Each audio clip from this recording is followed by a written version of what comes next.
एक बड़ा कबूतर रेलवे की पटरी के किनारे पपीते का बीज बोता है।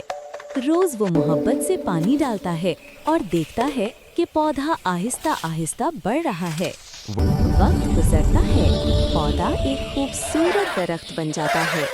दरख्त पर मीठे पपीते लगते हैं और कबूतर खुशी से नाचने लगता है। एक दिन कबूतर पपीते बेचने जंगल जाता है। उसी दौरान एक खौफनाक सांप आता है, दरख्त से लिपट जाता है और उसे जमीन पर गिरा देता है। जब कबूतर वापस आता है तो टूटा हुआ दरख्त देखकर बहुत उदास हो जाता है। थोड़ी देर बाद पुलिस आती है और सांप को पकड़कर ले जाती है। कबूतर देखता है कि टूटी जड़ से एक नया पौधा निकल आया है। वो मुस्कुराता है, लेकिन फिर आहिस्ता से कहता है, इतनी मेहनत की मगर किसी ने वीडियो लाइक और सब्सक्राइब ही नहीं किया।